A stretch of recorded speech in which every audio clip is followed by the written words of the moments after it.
Okay, well, I think we're going to go ahead and get started. So want to thank everybody for joining in on this artist talk. We have our featured artist, Sarah Nguyen, who is in the exhibition called Storytelling. And it has some really incredible elements in it that we not only have the visual pieces that are behind me here, but that we also have creative writing pieces by COS faculty that have written a work in response to one of her pieces. So there's just this really incredible dynamic and play between text and image. But first, we're going to have Sarah share about her practice, share about her work. That'll be for about 25, 30 minutes. And then after that, then I would like to open it up to, we have some of our creative writers here with us, that maybe we can have some conversation about sort of the written pieces in relation to the visual pieces, and more maybe some questions directed about the exhibition. And then kind of just open it up after that. We do have the chat feature, so if you do have some questions,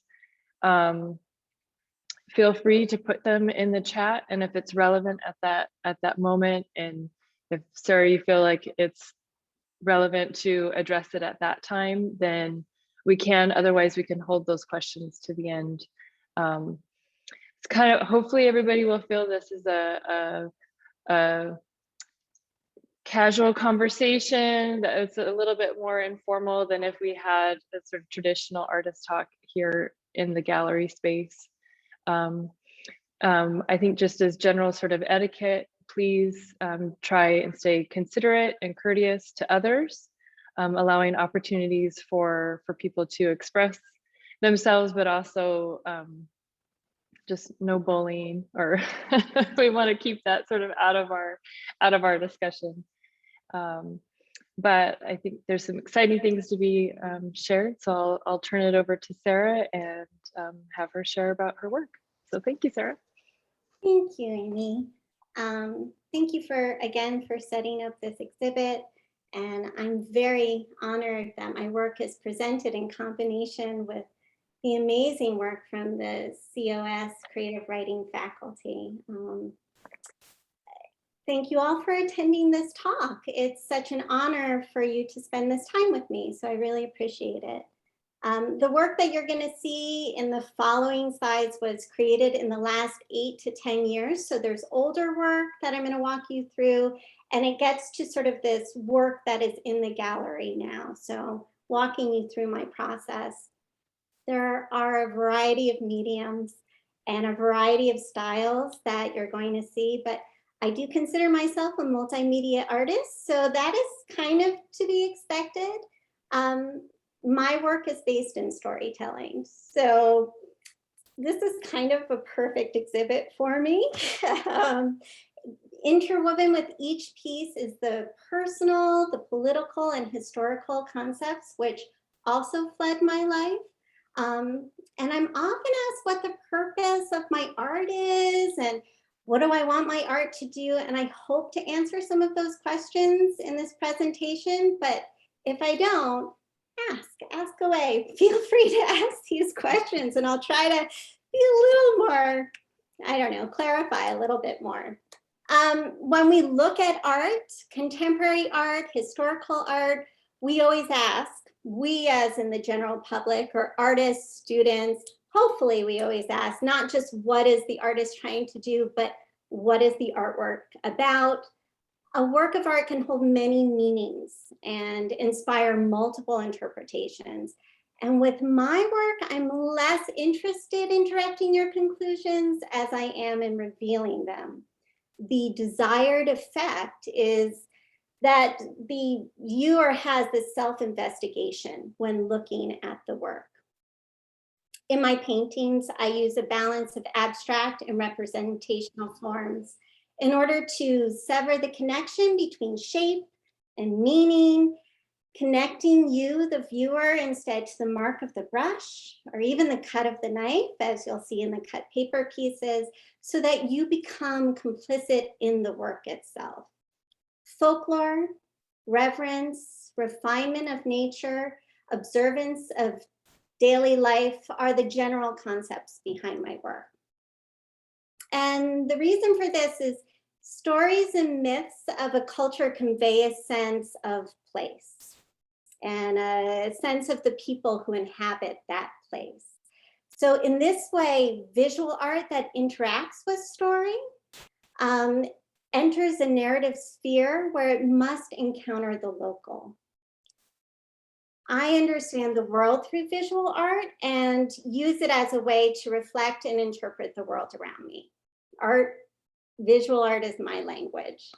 And my different styles that you see here and the different mediums that I use have been inspired quite a bit from my travels and interaction with different cultures, and based on artist residencies. So I'm going to take you through 2 of artist residencies that have had a big impact on the work that I make. So in 2016, I had an artist residency in France, where I was able to study some of the cave art from the Cave of Lascaux. And delving deeper into a study of the original artists, these cave painters, and to take inspiration from them was very liberating for me. I was seized with this idea of art as an ongoing conversation with posterity, in which artifacts of the past are painted over. There were layers and layers of different pieces in these caves. And yet traces of that original art remained. And so using the cave dweller as a metaphor for the fundamental human condition, forever shrouded in darkness and uncertainty, which we all feel at this moment and in general, yet we're determined to leave our own visions upon the walls of the cave. So this was a huge inspiration for me. And when it comes to the most ancient human expression of culture, the depth of their need as part of ritual, it is evident in spontaneous impulse to create these divine forms of animal and human life. We have been doing this over and over and over again. So I felt this real connection to these ancient artists. And by returning to cave painting as the source of my artistic inspiration and creating a body of work that would capture this vividness that I felt and the primal forms of cave painting, but I was using modern mediums and techniques. I mean to return you, the viewer, to a temporary state of primitive shadow watcher, dwelling in the senses, experiencing the primacy of the physical. So Pablo Picasso, and this is rumored, I don't know if this actually took place, but after seeing the caves of Lascaux for the first time said, "We have learned nothing in 12,000 years. And while it is tempting to shrug off this statement as like an idle statement, after studying the cave paintings of Lascaux, I would accept his claim in dead earnest.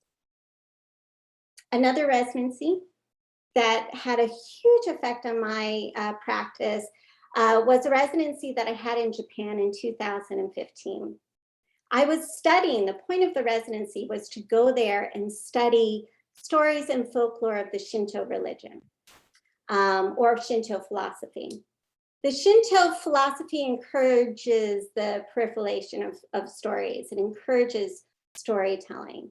And in this philosophy/religion, a form which all traditional Japanese mythology springs from, it accepts that every natural thing, be it man or plum tree or a volcano, or even a cup of tea, has a kami or a spirit.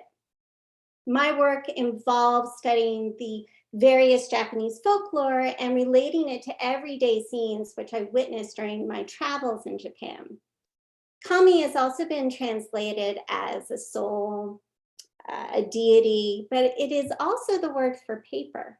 It's a different character, but it's pronounced the same way.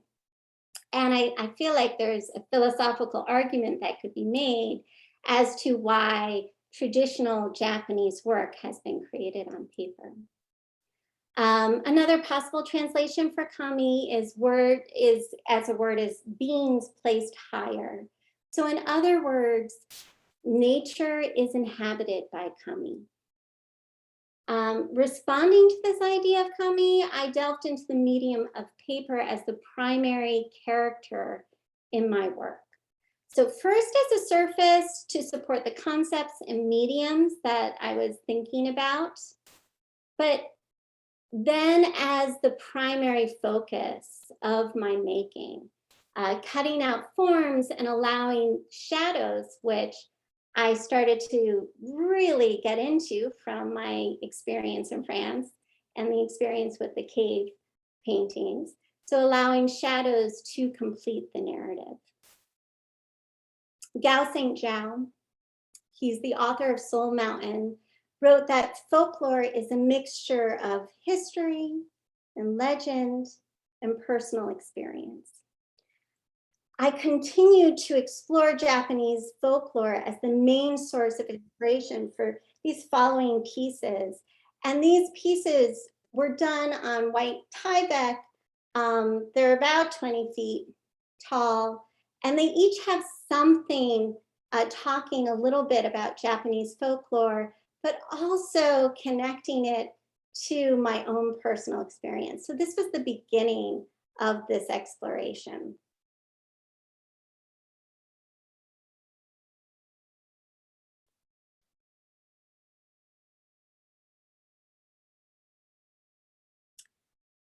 As I started to explore Japanese folklore and shadows, I started to combine painting and these cutout paper scrolls to add dimension and a sculptural element to the work. I started to marry these concepts of shadow drawing, which I was exposed to in France, and having the paper scrolls as sort of a feature of my work. So I started also to paint on paper. And at this point on, all my work has been basically on paper, all paintings, all cutouts from that time. In 2014, so I'm going to get to that first slide, my husband published a book of collected short stories titled The Pages from the Textbook of Alternate History. And in 2016, he was contacted by a curator from the Wing Luk Museum in Seattle about commissioning an art piece based on his story, particularly the story Einstein Saves Hiroshima. This book asks the question, what if? So it gives an alternate reality asking that question. What if this happened? How would history change? My husband and I have collaborated on pieces before. I've done a number of covers and illustration pieces for him. And you could have guessed he's a writer. So it's something that we've done before, but this was a very large install work. Here's the initial drawing that I did. I actually had to do it on a plane because they needed it right away. So it was very sort of like, oh, quick, I have markers, here we go. And luckily it was accepted. And in the story, just to give you an idea of what I am trying to say in this piece, is that in the story, Einstein refuses to sign the letter that would galvanize support for the Manhattan Project. In reality, he actually did sign this letter. So in the story, the alternate history is the project goes unfunded.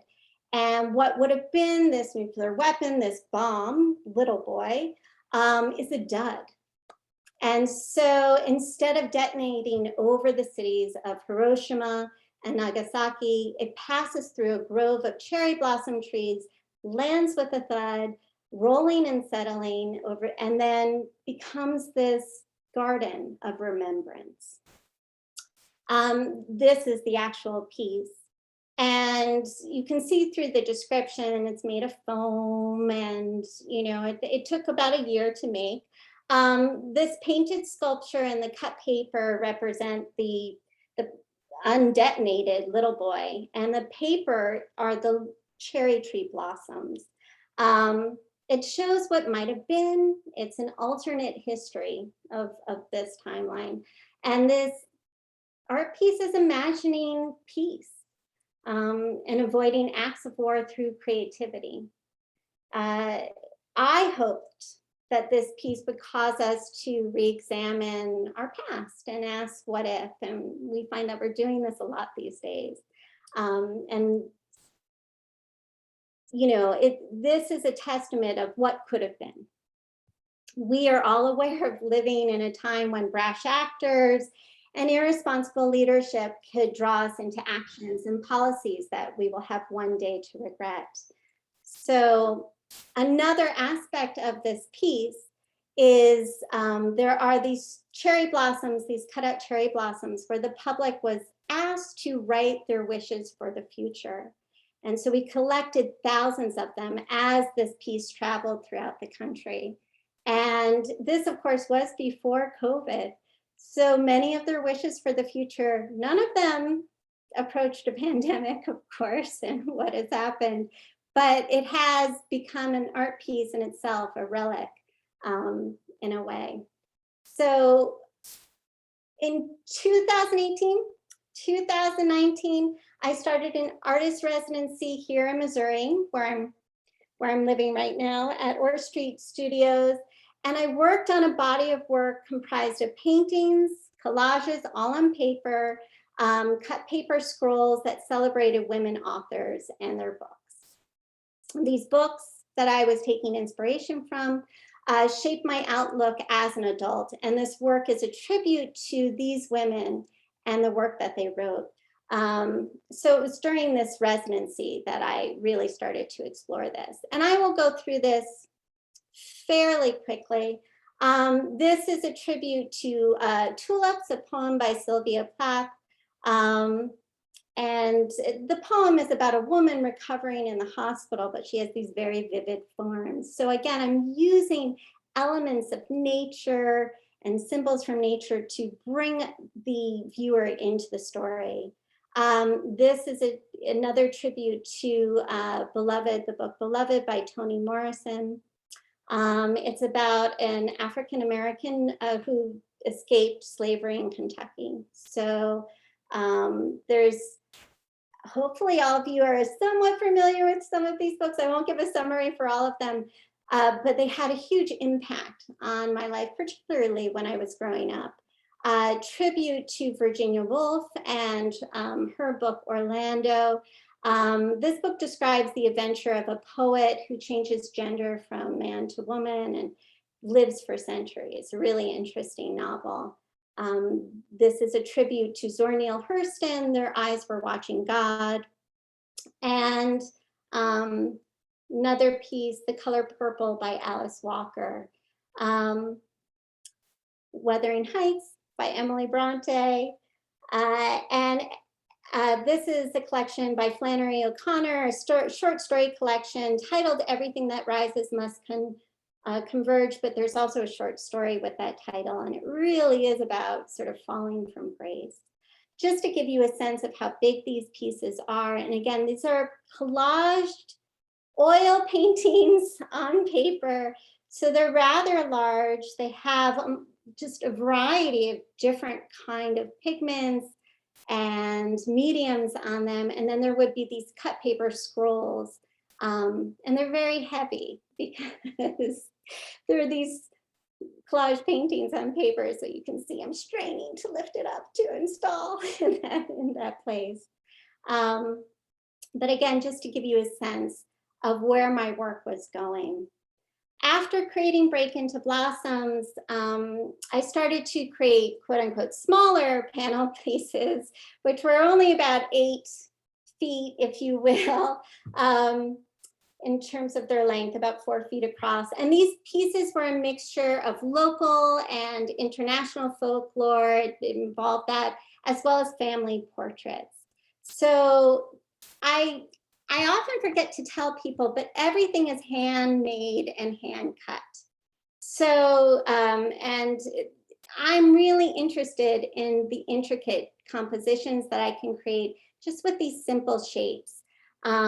Most of these are based on landscape features, flora, fauna, an ever-changing moon. And this talks about childhood memories that I have and myths and fables. These large sheets ideally are hung away from the wall, suspended from the ceiling. And hopefully there's a strong light that casts that shadow behind them, which again is a nod to our, to the flickering light, fire lit rituals of our paleo ancestors. Fiber cutting for me is a means of making these three-dimensional drawings, because that is what it becomes. It becomes a three-dimensional piece, complex and hopefully enticing you with their content. I often use symbols, again, of nature to create a starting place which is familiar to you, the viewer. So you come to it and you might see, oh, there's a bee or a honeycomb or that moon. And then hopefully that triggers something in your own narrative that can connect you either to your own personal or my personal work. I would like my art to refresh your vision, to help you see the world in new ways. Habit dulls our senses. We see trees, hopefully, every day, and we see the sky, hopefully, every day. I know it's been a little rough where you are. Sometimes there isn't much of a sky, but and we no longer marvel at what we see because it becomes familiar. So through art, the idea is that we could see the world through someone else's eyes and recover the intensity of looking for the first time, like we did when we were children.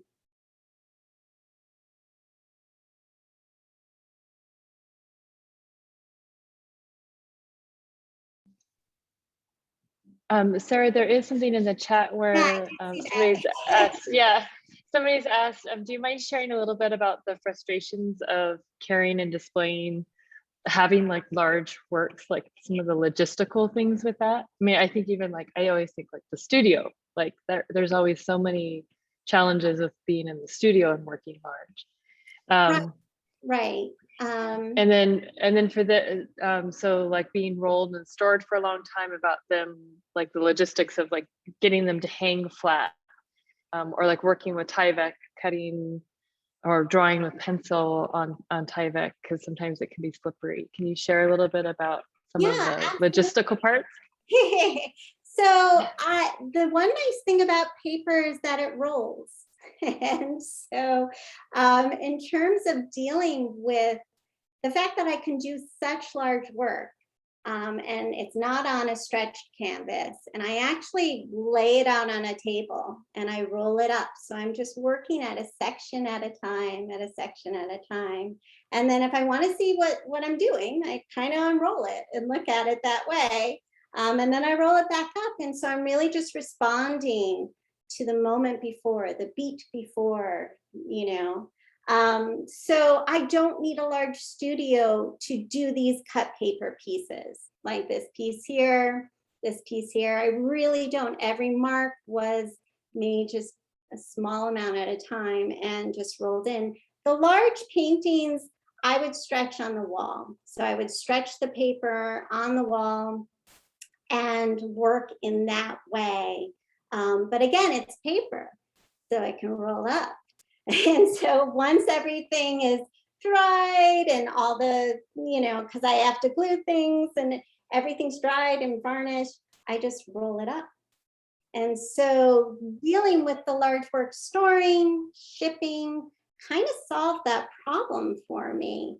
And I love working big. I'm a small person, so maybe I don't know, maybe there's something about that where I'm like, I got to make this huge kind of work. So, but I really enjoy sort of working in that large form. In terms of the form itself, and this is a good example of it, I draw out sort of the large areas of the composition. But then everything else is improvised. Nothing else is drawn. And I can use pencil or charcoal pencil to do that.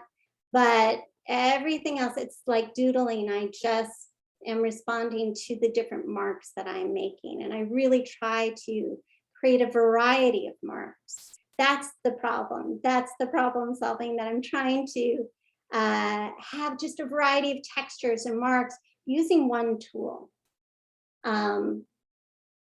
I hope that answers those two questions. So, and you know, one thing that you see common in these pieces is I'm using nature as a universal language. So the symbols that I'm talking about, the shapes, the forms, this is a language that all cultures understand, and that we can all relate to in some way.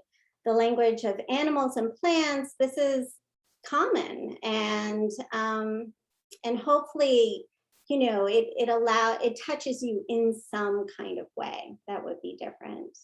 I often use spray paint on my Tyvek.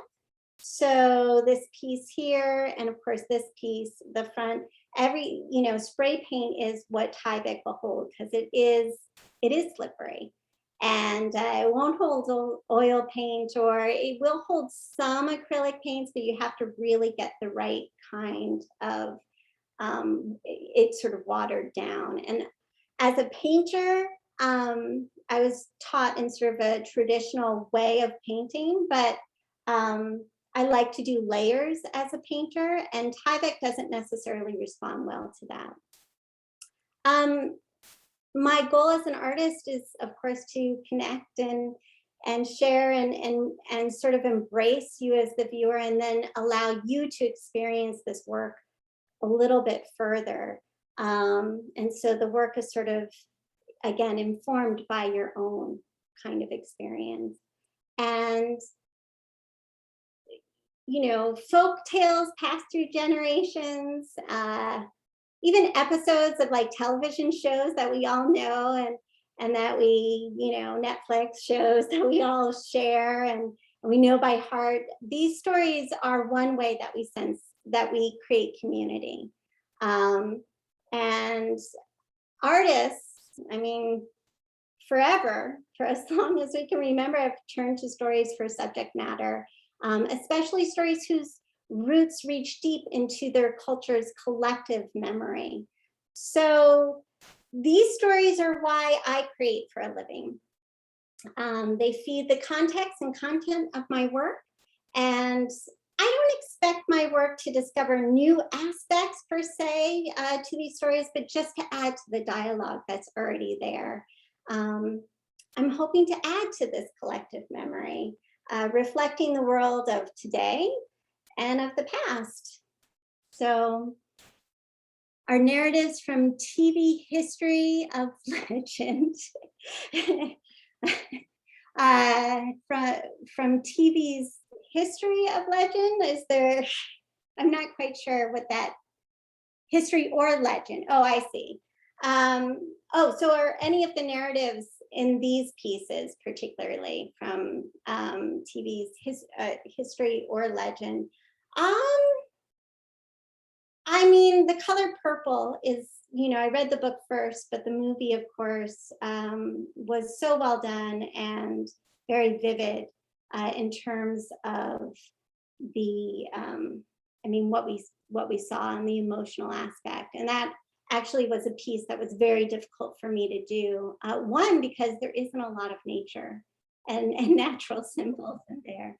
So I did take a sample of the piece of, there were people working in the field. And so that piece in itself, the figure arched over picking cotton was a huge inspiration for that piece. Yeah. Are there any other questions at this point, or? Can maybe open it up to talking a little bit more. I think maybe we can bring in some of the writers just to share. I mean, I think I think what's really fascinating is like the idea of that you're already using text as sort of an inspiration for your visual language. So I think Stacy has her hand up, so we'll maybe let her chime into this. Yeah. Yeah, I was wondering about when the deer became a common symbol in your work.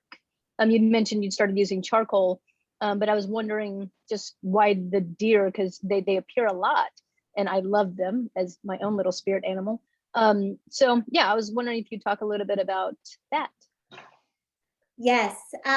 Well, in Japan, there's a particular place named Nara where deer live with the human population. So you walk in the street and the streets are covered in deer. I mean, and if you buy little samples, there are stalls where you can buy samples of food, and as soon as you do, the deer come at you very aggressively and you have to quickly run away. And they have these deer bridges going over. So that particular piece really,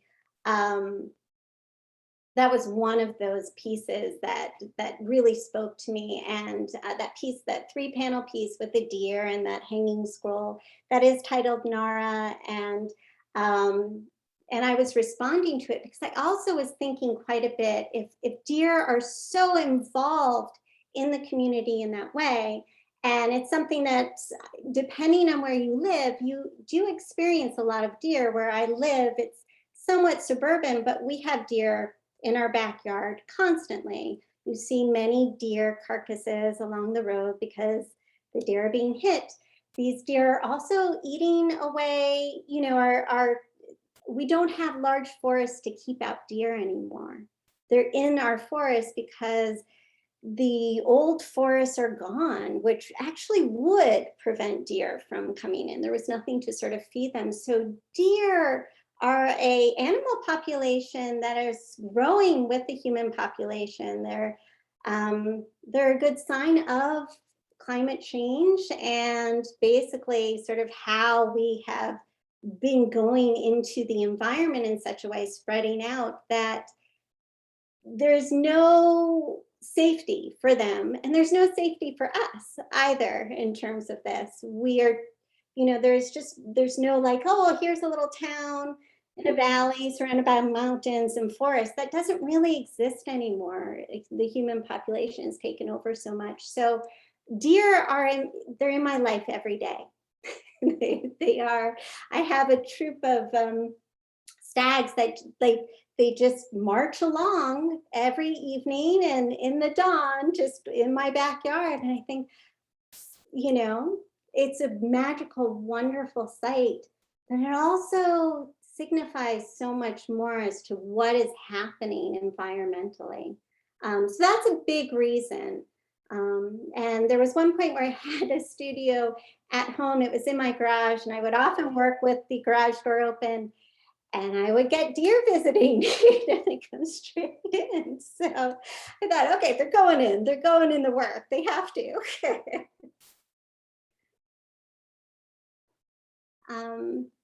Oh, here is another question. When you stated you stated that when your does not coincide with your nature, you struggle. Is there a reason behind? I'm sorry, I'm not quite sure if I understand the question. So, oh, when your work. Okay, so when your work does not coincide with nature, you struggle. Is there a reason behind that?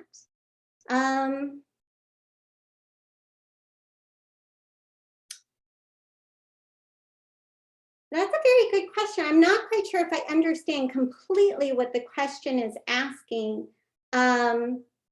If you want to clarify, that might help me answer it in a better way or a more intelligent way, but I'm not quite sure if I quite understand. I mean, I find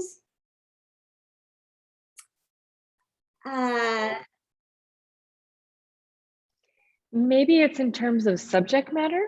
Is it in you know, like, okay. Yeah, I mean, I find that basically I was trained as an illustrator. For my BFA, I was trained as an illustrator. And one thing I learned as an illustrator is that you will sell a lot more children's books if you have your central character being a bear or a mouse or an animal. And the reason is we can all relate to that. And I thought, you know, as content, that's really important. You know, I come from a particular place. I have a particular view of the world. And even though I hope that my life experiences will broaden my view and make me better and make me more part of the community, again, that isolates me. And we all come from that. We all have those different blocks. But the language of nature and, you know, is something we all can share. It's just part of it. It's something that I think we all understand. And it also brings us back to hopefully your childhood to an extent, where I think the closest thing in terms of visual art are childhood memories and perhaps poetry and things like that, because you know, it brings us back to a state before language, before things were then labeled. And so I feel like that, perhaps that helps, but I often go back to these natural ideas or these symbols because I feel like it's more relatable for everybody. And I really do want to talk to everybody as much as I can.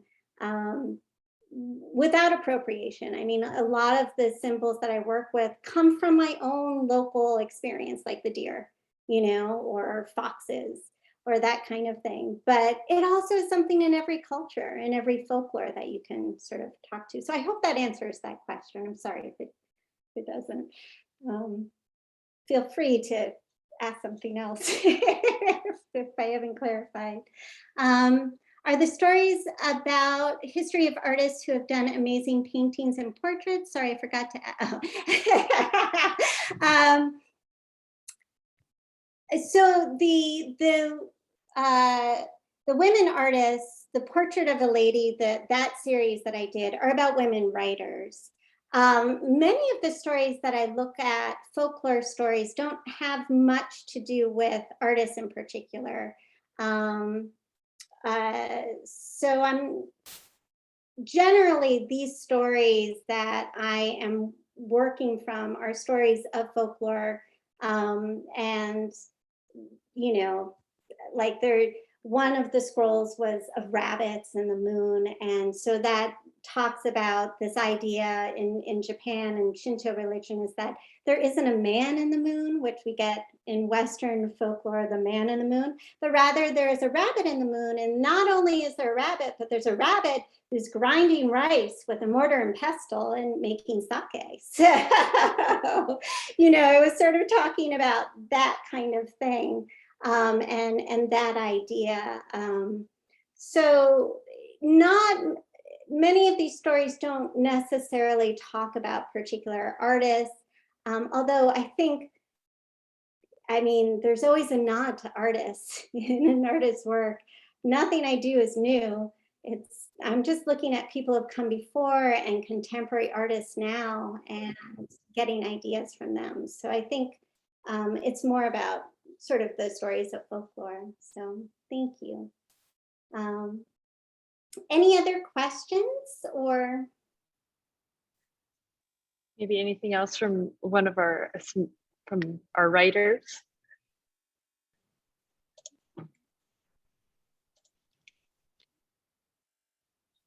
Sorry, it's me again. You were talking about the rabbit and moon piece, and is that the one, Dark Nation? Was that the title? No, so there's one earlier, but the one, Dark Nation, actually talks about a couple of things. So the jackalope, you know, the folklore of the jackalope. Oh yeah. So, so it talks about that folklore, but it also is responding to a particular moment in history when things weren't going very well for the US politically. And it also is talking about this idea of where the jackalope comes from, which is a virus that small mammals get that grow horns. They're almost like warts, these tumors, and that is where this idea of this jackalope is coming from. And so for my own personal history, it was responding to, I had a relative that was dealing with cancer. So it was a whole wounding of all sorts of things within that piece itself. Wow. Thank you. Thank you.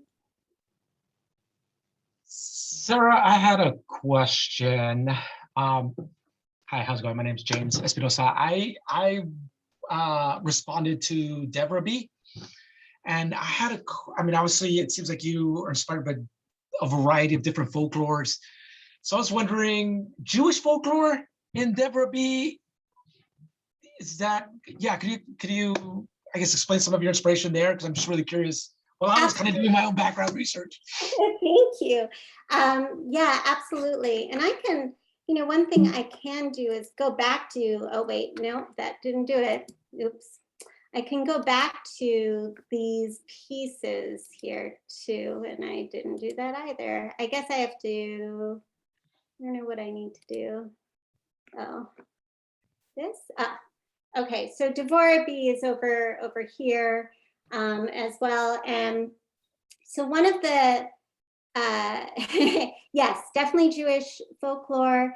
I was raised not necessarily in a very religious family, but my family's Jewish. So many of these pieces are named for relatives. My mother is named Deborah. And the word Devorah or Deborah also means bee. And in the Old Testament, there's a huge story about Deborah, who's a judge and, really a powerful woman. And again, I look at these stories not in a religious way, stories from the Old Testament, but more like folklore, more like stories. So this story, the personal part of this is really about my mother herself. It's a tribute to her. It's also a tribute to the struggles that she has had to deal with in her life. So there's let's see if we can go back to that one. I think it's a little bit earlier. Yeah, so I don't know if you see much of it, but there is a dead tree. There's a hive coming off of it. So it's both this rebirth of, and sort of a recycling, if you will, of the place. And she's had to start many, many times. And the tree is not a palm tree in the story. In the Old Testament, Deborah, the judge, made sort of these, she would basically make her judgments under palm trees, a particular type of palm. And there were bees around those trees that would come to the blossoms. This one has a different feel because, again, I'm using a tree from my childhood. And so really, that is where that comes from. It's a mixture of that, again, taking that folklore and then twisting it up with my own personal baggage and then letting it just go out there a little bit. So I hope that answers that question. Oh, yeah, thank you. Is Devorah B an artist or the name of the art portrait? Devorah B is the title of the piece. And it is also all of these have different titles, which are the Hebrew meaning of the after their names, after the people that I've done these family portraits of. How was it that? Oh, okay. I'm sorry, I've missed some questions. So there is a previous statement about you stated that the stories you pull from are folklore and your piece representation of that folklore. So how was it reading the pieces from COS Creative Writers compared to the folklore that you pulled them from? Like you did in a different perspective, like in how you viewed your art. So, I mean, one thing that was just brilliant about this is that the creative writers who spent time with these pieces and created their own stories from them was the fact that many of those stories did not relate to the original folklore that I pulled these stories from, which was what you want, right? But they were, luckily, these pieces were effective enough for these amazing stories and poems to come out. So I loved it. I thought it was just truly a success. In my mind, this is, I mean, I can't imagine a better kind of pairing, you know, of these pieces, which again, I want them to be general. I do want them to be universal, and I do want them to evoke something in you. So it doesn't have to relate to my interpretation. Like, no way looking at this piece would you have the idea that it would be about an Old Testament story, my mother. You shouldn't, but hopefully it should be about something else for you. So I thought that was just wonderful, and I really appreciated it. And they gave my pieces, in my mind, a new light and a new life, basically, that they had this nice new dialogue. And so I think that it's, you know, it was wonderful. I was really honored. I was really honored. I think what I like to piggyback on that, I feel like I find that the idea of storytelling, and as stories are told from generation to generation, or from culture to culture, or from one culture to a new culture, and regurgitated and then made and adapted to sort of combine the different cultures together. I think that's what's so lovely about this, and that maybe the original inspiration is not from, obviously, from the pieces that were written, but it's like the next layer that's then told in another way or in a new way, like that of like multi-generational storytelling. And I just, you know, when I was so excited to see the writing come through, and I know for the writers that are on here, like, you guys didn't know what each other were writing at the time. So I feel like what's so lovely about all of them together is they all have a slightly different like cadence or dance in the type of language that's being used, or the play of the words, that mimic some of the visual sort of rhythm and cadence. So I think both in written and visual form, there's just this really lovely conversation that happens in the space. Obviously, for those that haven't been in the space yet, you can see the exhibition online, sort of the pairing of the text with the image. But yeah, it's just, I think it's exciting, like, you know, for on the gallery side, it's like Christmas, you know, like open up the tubes and put up the work, but then seeing the writing come and having them together has been such a magical, it sort of transforms the space in a new way, which is very exciting.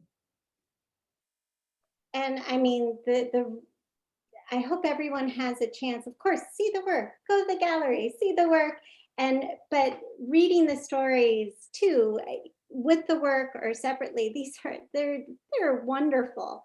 I mean, I felt so honored to have those interpretations and just to be paired with it. I really, whether it was just a tiny bit of inspiration that may have brought that story about, or whether it was a real focus, I just felt really honored that, you know, my piece was like holding hands with these stories. So it was really, really wonderful, really wonderful. We have one of the writers. Sarah? Oh, sorry. Oh, no, go ahead.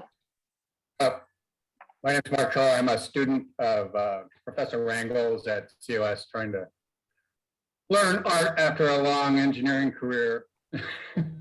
I really like the looks of your painting when you did them all, and I see this, you've captured the magic that we assign to nature. You also mentioned children's books and how we have animal characters. And in all of this, what we tend to do is we tend to impart sort of our human needs and goals and experience onto nature. It's like we're imprinting nature to bring it closer to us and feel like it's supporting us. And I guess I'm a bit of a contrarian, but my favorite part of nature is when it rises up and sort of rails against humans. Like there's nothing like a good earthquake or volcano or hurricane to let us know that we're dealing with a nature that is self-preserving. I'm curious if that ever enters into your work, or do you think that would put people off if you did images evoking natural disasters, what we call disasters, but. I mean, I agree with you. I don't like this personification of nature. I don't really like the idea of putting human traits onto nature. I like that nature, I use it to reflect ideas and stories, but I'm never there's never a dancing bear in my work. And if you look at the work, it depends on where you're coming from. There's quite a bit of death in my work. I mean, this piece here is a pretty good reflection of that. This piece here, there's a lot of poisonous mushrooms in this piece. Here, there's morels, but there's a lot of ones that aren't great. There's cicadas and bugs and insects taking over the environment in this piece. This piece is a dying tree that's being strangled. This one too, there's a crow on top of a stack of garbage. So that's rising up so high that it touches the leaves of the tree. And if you look closely, the nest is made out of coat hangers. So there's a lot of, and it's reference. I totally revere our world. We don't have balance in it. So much of the time, if you see spider webs coming up to the moon, it's not only a signification of perhaps insanity, which in folklore spider webs and spiders are, that they represent that, but it's an overwhelming idea of poisonous spiders taking over this place, but also there's no balance in these pieces. This one too, it's both, yes, there's this jackalope, there's folklore there, there's a moon, but if you look very, very closely and you can sort of see in the shadows, the stars that are on top are also ants on the bottom taking over. I mean, so there's a lot of, I totally agree with you. I think to an extent, I mean, you live in a place where there's earthquakes, so maybe that's fine. I live in a place where there's tornadoes, and I don't need a good tornado to rev me up. I'm okay. I revere nature as is, because we aren't. I think humans see themselves separate, and we're not. We're not separate from it at all. So, yes, I mean, I learned as an illustrator, because that's what I was doing, children's book illustrations, but these pieces are actually a little bit darker in my mind, but it may not be dark enough for you.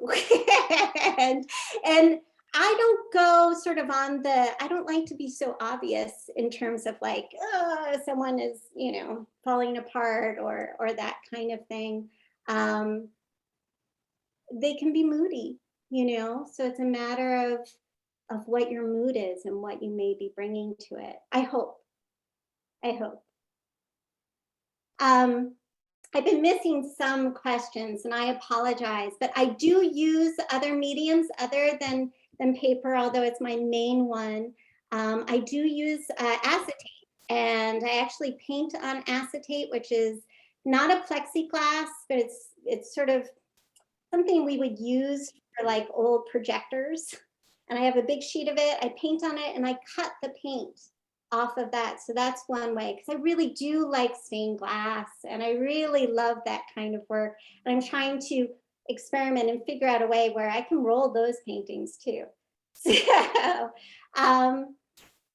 the moon might or must represent half light and half dark, like the moon of, yes, yes.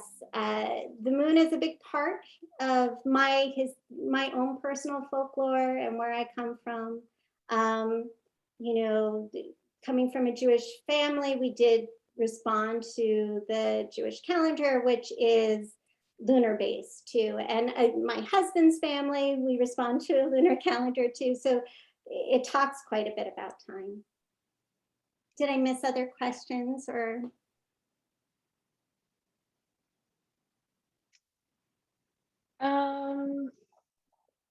I think there was a question regarding the type of paint used on Tyvek. I know you had mentioned spray paint. Are you using any other types of paint or varnishes or anything?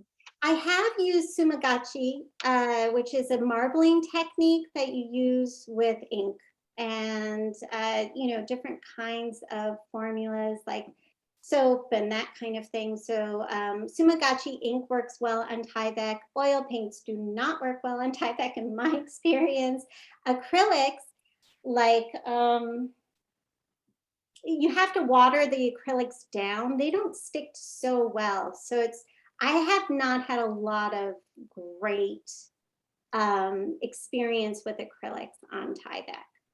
But I know some people have. So, and I've seen amazing paintings on Tyvek. It's a great material, and it's, you know, these pieces that are in the gallery really have been shipped to quite a few places. So it takes a lot, like they can take a beating, and they're also great for cleaning. I can clean them after each show and make sure they're ready to be shipped again. So these pieces, you know, Tyvek is a wonderful, strong material, but I don't necessarily recommend painting per se the way you would paint with them, because it is slick. And the idea of Tyvek is not to absorb water, it's to resist water itself. So, but I have done ink sumagachi, and I have done, and spray paint works very well. Although I've found that often I have to redo some spray paint areas because it'll chip off and that kind of thing after a while. So, thank you so much. I think I'd like to add one sort of last comment. I mean, we're getting close to noon on our end, and I know you have another obligation to go to. But I think thinking about, for many of our students are, you know, younger in their careers and sort of thinking about how to generate and make artwork. What I really appreciate in how you talked about your work is that you're pulling inspirations from multiple sources, and that you're not just relying on your imagination to make it all up. And that, I think, is something that for me as a young student, trying to find that balance of like, how can I draw upon these really personal, very meaningful experiences in my own life that sort of shape the way I view the world, but like, how can I actually put it out there in a more universal way, or in a way that doesn't narrow down the audience so much to only think about the artist's voice, but that it sort of draws in and taps on from the viewer's experience. So I really appreciated that as being an artist and an educator, and trying to encourage students to think about drawing on personal experiences. And like in your case, like you can see some of the influence of the time in France and the time in Japan, and from your personal childhood and stories, and how they're sort of interwoven together. And that, I think, is a really powerful message, both, you know, as an artist growing and developing and evolving and changing. Like, you know, when you were 12, you may not have thought you would be making this work that you're making today, right? Right. No, I appreciate that. And I also, I hope to, when I talk to people about being an artist, because many people ask like, well, why? and how do you eat? And all of those good things. I just, you know, I say, well, happiness is very important to me. So that's why. But also, you know, if you are lucky enough to to live a while, art is an old person's kind of gig. You know, I'm at a place where I'm like, oh, I'm going to reach my peak in like 10 to 15 years. Like, this is going to be great, because by then I'll know what I'm doing. And so, you know, it's all about practice, and it's all about trying out new things and, you know, doing those things and failing. I work with a knife. I mean, I like with that, that's what I work with. I fail so much. I just, you know, whoops, made that cut, or, you know, uh-oh, made that cut. And the fun thing is solving those problems. So if you find that, and, you know, that's what's inspiring to keep you going, find bliss in the struggle of it, because it is, but, you know, it's part of it. So I appreciate what you said, and I agree. Like, you know, I'm still trying to find my voice, and I hope that maybe I'll find it, and, you know, at that time, or I'm kind of hoping I don't, because it means I can still experiment, and I'm not making the same thing over and over again. So That's right. well, Any last questions for Sarah? I know she's got to get going to the next gig.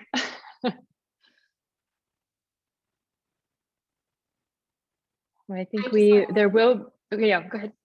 no, I just wanted to say thank you. I really appreciate this time with you and with everyone here, and the amazing questions. And I thought about one hard thing that I experienced during COVID with a piece, and I lost my studio. I had a community studio, and I couldn't have that anymore. So that was the hard thing. I had to have my studio at home, but it's been a good, you know, problem to have. Now I'm still making really large pieces, but not being able to stretch work on the wall is kind of, I mean, I could, but I don't think people would like me here if I did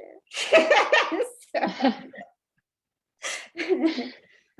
But thank you all so much, and thank you. There will be a recording of this. There has been a recording as this is started. So I will share that link once it is up and the closed captioning is completed. And I'll share that around to everybody. And then for those instructors that have this as an extra credit assignment or opportunity, then you can upload that link onto that page, so then your students can watch it that couldn't be here today. Otherwise, thank you so much, Sarah. Thank you to the writers that have joined us, and to the students that have joined in on it. And if you haven't made an appointment and you'd like to see the exhibition in person, feel free to email me. I will put my email address here in the chat, and then we can get you in here. Otherwise, the exhibition is online on our Facebook page. And yeah, thank you all so much. Thank you.